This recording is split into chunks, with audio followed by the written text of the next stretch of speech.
2টায় বাইরে থেকে দাওয়াত খেয়ে এসে দিশার ক্ষুধা লেগে গেছে। তো রাত্রে আমি দিশাকে কি বানিয়ে দিই, আমাদের বাইরে একটা প্রোগ্রাম ছিল, এটা শেষ করে আসতে আসতে বাসায় 2টা বাজছে। দিশা বলতেছে আমার অনেক ক্ষুধা লাগছে, তুমি আমাকে কিছু একটা বাইরে যাই খাবে না কেন, বাসায় এসে তাকে খেতে গেছে। যা ছিল তাই দিয়েই আমি কিছু বানানোর চেষ্টা করতেছি। ঝাল ঝাল মরিচ, পেঁয়াজ এন্ড রসুন। আমি ঝাল ঝাল শুকনা মরিচ আর রসুনটাকে ভেজে নিলাম, ভেজে ব্লেন্ডারে দিয়ে নিয়েছি।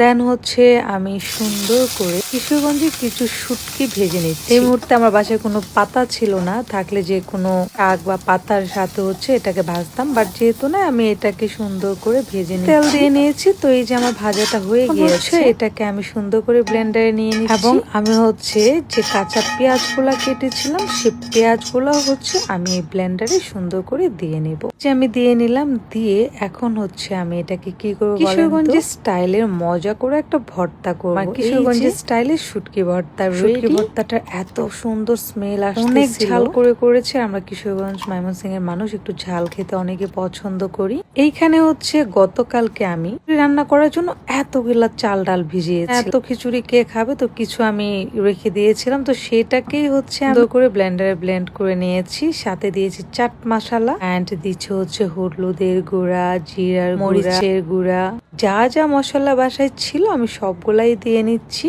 বন্ত মাছ দিতেই হবে, শুকনা মরিচের গুঁড়াও দিয়েছি, ভাজা জিরার গুঁড়া, একটু লেবুর রস, মানে সব যা যা ছিল বাসায় আমার হাতের কাছে আমি সব দিয়েছি।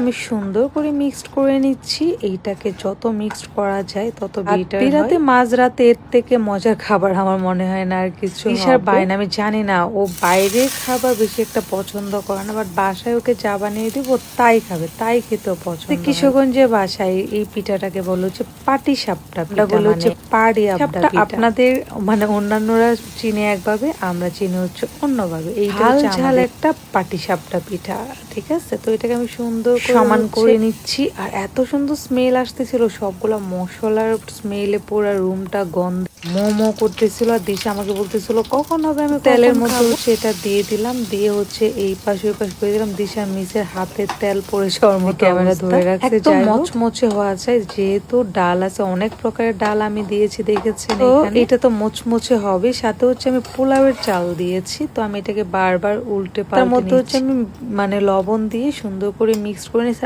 এত ঝাল ঝাল হয়েছে, মনে হয় যে রাত বিরাতে এর থেকে বেস্ট আর বেটার খাবার কিছু হতে পারে না। আমার পিঠা হয়ে গিয়েছে, আর কিছুটা আছে, এটা আমি আমার ভাইয়ের জন্য রেখে দিয়েছি, সকালবেলা আমার ভাইকে বানিয়ে খাওয়াবো। শুটকি ভর্তাও সুন্দর করে এটাকে স্লাইস করে নিচ্ছি।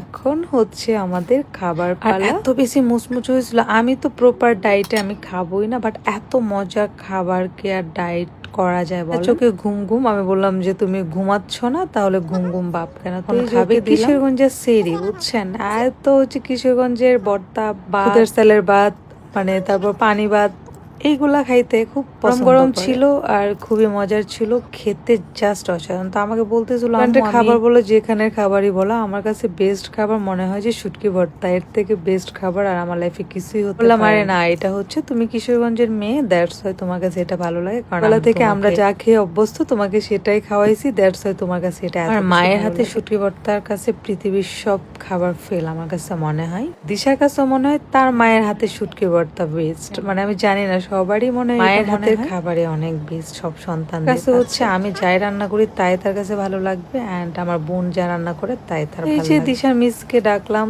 যে খাও মজা করে, তো আমি আবার ওকে একটু খাইয়ে দিচ্ছিলাম, কারণ ও ভর্তা কম নিতেছিল। আমি বললাম যে বেশি করে ঝাল খাও, প্রচুর ঝাল। লাস্ট পর্যায়ে দুজনে কারাকারি লাগছে, ঠিক আছে, এত মজা করে বানাইছি, একদম পুরা প্লেট ক্লিয়ার করে খাচ্ছে। এই যে দেখেন, মানে তাদের এত বেশি মজা, শান্তি যখন বাচ্চারা খুব মজা করে তৃপ্তি সহকারে খায়। রাত্রেবেলা যতই কষ্ট করি না কেন, কষ্টটা সার্থক।